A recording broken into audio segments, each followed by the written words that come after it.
Hi friends, அஸ்ஸலாமு அலைக்கும். Welcome to my channel. இன்றைக்கி நம்ம சேனலில் நல்ல டேஸ்டியான எக்லெஸ் ப்ளம் கேக் நல்ல சாஃப்டாக எப்படி பண்ணலான்னு பார்க்கலாம். அதுக்கு முன்னாடி நம்ம சேனலை சப்ஸ்கிரைப் பண்ணாமல் பார்த்துட்ருக்கீங்கன்னா சப்ஸ்கிரைப் பண்ணிடுங்க. பக்கத்தில் இருக்கக்கூடிய பெல் ஐக்கானையும் கிளிக் பண்ணிடுங்க. நல்ல டேஸ்ட்டாக சாஃப்டாக வர்றதுக்கு 2-3 டிப்ஸ் சொல்லியிருக்கேன். அதனால் ஸ்கிப் பண்ணாமல் கடைசி வரைக்கும் பாருங்கள்.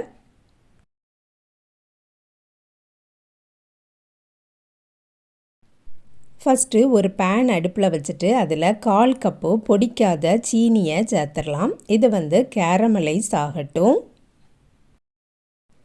சீனி பார்த்திங்கன்னா கோல்டன் ப்ரௌன் கலரில் வந்திருக்கு. இனி ஒரு 2 டேபிள் ஸ்பூன் போல் நாட்டு சர்க்கரை நான் ஆட் பண்ணியிருக்கேன். இந்த நாட்டு சர்க்கரையை சேர்க்கும்போது நல்ல ஒரு கலர் கிடைக்கும். அதுக்காக வேண்டி தான் நான் சேர்த்துருக்கேன். தீயை ஸ்லோ ஃப்ளேம்லேயே வச்சுக்கலாம்.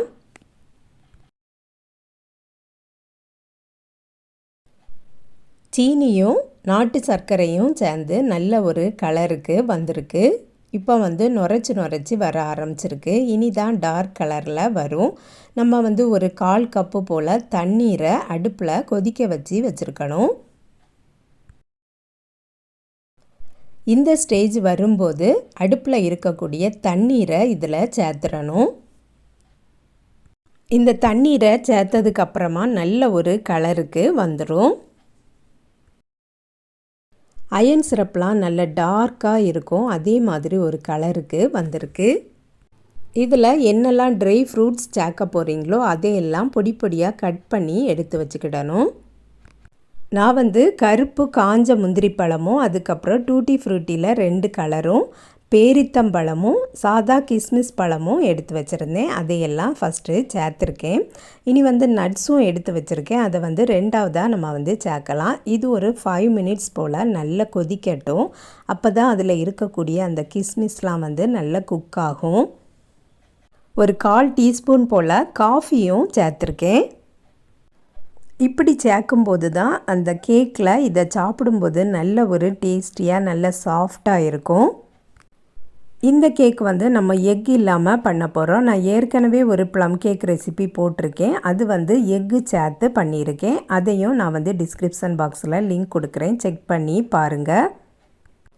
ஒரு டேபிள் ஸ்பூன் போல் ஸ்ட்ராபெர்ரி க்ரஷ் சேர்த்திங்கன்னா நல்ல ஒரு டேஸ்டியாக இருக்கும். இது இல்லைன்னா நீங்கள் கிசான் ஜாம் கூட சேர்த்துக்கலாம். எப்போ கேக் செய்ய போகிறோமோ அப்போ கூட இதை செய்தாலே போதும். இதுக்காக வேண்டி ஒரு நாள் முன்னாடிலாம் செய்து வைக்க வேண்டிய அவசியமே இல்லை. இவ்வளவு நேரமும் கொதித்தது போதும். இனி அடுப்பை ஆஃப் பண்ணிடலாம். நல்லா ஆறுனதுக்கு அப்புறமா நான் 2 ஆரஞ்சில் இருந்து ஜூஸ் எடுத்து வச்சுருக்கேன். அதை சேர்த்துடலாம். இந்த ப்ராசஸ் இருக்கட்டும். நம்ம இனி அடுத்த ப்ராசஸ் பார்த்துடலாம். நெக்ஸ்ட்டு நம்ம மாவு ரெடி பண்ணிக்கிடலாம். ஃபஸ்ட்டு 1 கப்பு மைதா மாவு சேர்த்துருக்கேன். அடுத்ததும் ஒரு 1/2 கப்பு மைதா மாவு சேர்த்துருக்கேன். 1/2 கப்பு மைதா மாவு எடுத்திருக்கேன். 1 டேபிள் ஸ்பூன் கொக்கோ பவுடர் சேர்த்துருக்கேன். 1/2 டீஸ்பூன் பேக்கிங் பவுடர் சேர்த்துக்கலாம்.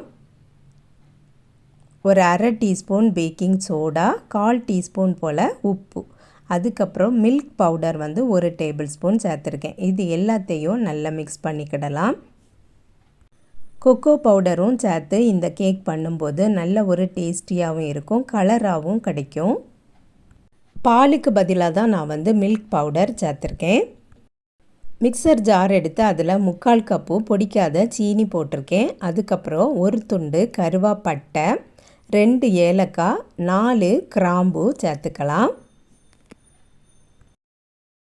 அதுக்கப்புறம் காஞ்ச இஞ்சி வாங்கி வச்சுருக்கேன். இது நான் கடையில் இருந்து வாங்கினது தான். சீனியெல்லாம் போட்டு மிக்ஸ் பண்ணி வச்சுருப்பாங்க. இதையும் நல்லா பொடிச்சு சேர்த்துக்கலாம்.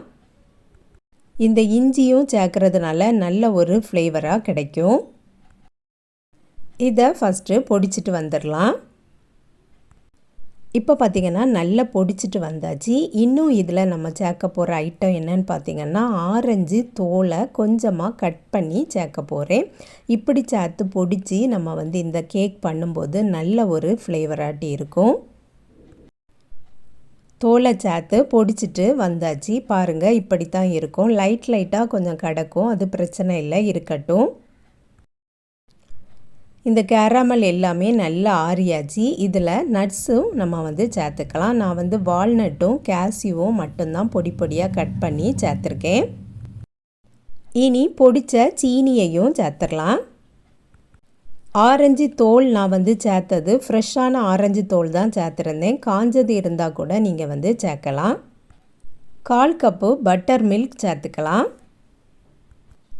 அதுக்கப்புறம் 1/4 கப்பு வந்து சன்ஃப்ளவர் ஆயில் சேர்த்துருக்கேன். நீங்கள் பட்டர் வேணும்னா கூட யூஸ் பண்ணிக்கிடலாம். இது எல்லாத்தையும் சேர்த்துட்டு நல்லா மிக்ஸ் பண்ணிடலாம். இதுக்கு வந்து பீட்டர்லாம் தேவைப்படாது. நார்மலாக செய்யக்கூடிய கேக் மாதிரி மிக்ஸ் பண்ண வேண்டிய தேவை கூட இல்லை. இந்த மாதிரி மிக்ஸ் பண்ணிட்டா போதும். சீனி எண்ணெய் எல்லாம் சேர்த்துருக்கிறதுனால நல்லா மிக்ஸ் பண்ணி விட்டுக்கலாம். நல்லா கரையட்டும். பார்க்கவே நல்ல ஒரு கலராட்டி இருக்குது. நல்ல ஃப்ளேவராகவும் இருக்கும்.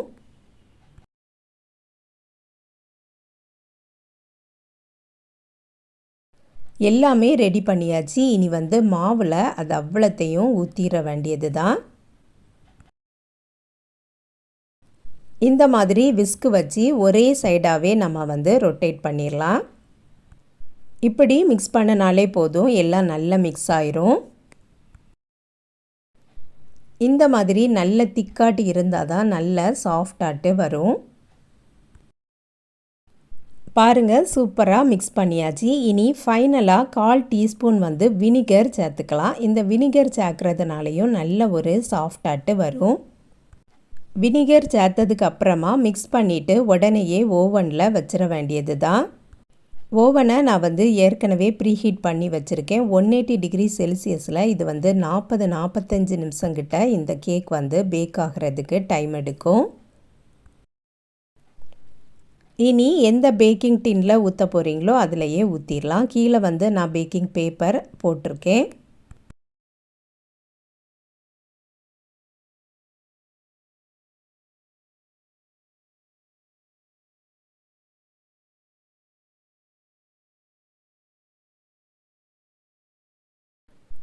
ரெண்டு மட்டும் டேப் பண்ணி விட்டுக்கலாம். மேலேயும் கொஞ்சம் டெக்கரேஷனுக்காக நான் வந்து எடுத்து வச்சுருக்கேன். அதையெல்லாம் மேலே போட்டுடலாம்.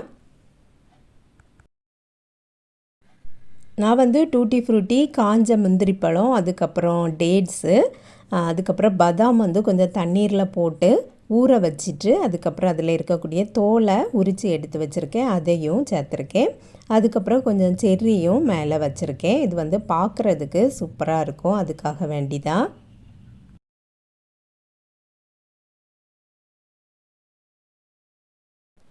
எல்லாம் வச்சாச்சு. பார்க்கவே சூப்பராக இருக்குது. இனி வந்து நம்ம பேக் பண்ணிட வேண்டியது தான்.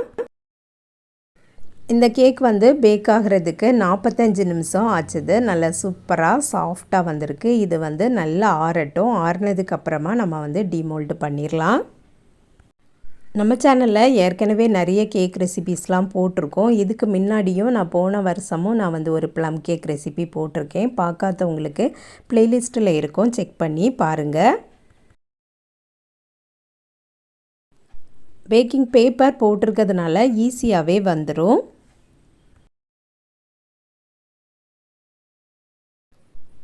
பேப்பரை மெதுவாக எடுத்துடலாம்.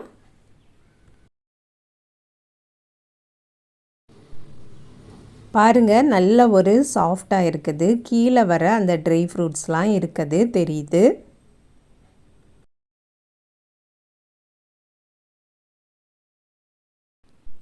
இனி வந்து கட் பண்ணிடலாம். கட் பண்ணும்போதே உங்களுக்கு தெரியும் எவ்வளவு சாஃப்டாக இருக்குது அப்படின்னு. ப்ளம் கேக் வந்து நம்ம கடையிலலாம் வாங்கி சாப்பிட்டோம்னா நல்ல ஒரு டேஸ்டியாக நல்ல மணமாட்டு இருக்கும். அதே மாதிரி அதை விடவும் சூப்பராக நல்ல டேஸ்டியாக நல்ல மணமாக இருக்கும். நீங்களும் இதே மாதிரியே ட்ரை பண்ணி பாருங்கள் ஃப்ரெண்ட்ஸ். இந்த வீடியோ பிடிச்சிருந்தால் லைக் பண்ணுங்கள், ஷேர் பண்ணுங்கள். நம்ம சேனலை இது வரைக்கும் சப்ஸ்கிரைப் பண்ணலைன்னா சப்ஸ்கிரைப் பண்ணிடுங்க. நெக்ஸ்ட் வீடியோவில் வேறு ஒரு ரெசிப்பியில் சந்திக்கிறேன். அஸ்ஸலாமு அலைக்கும்.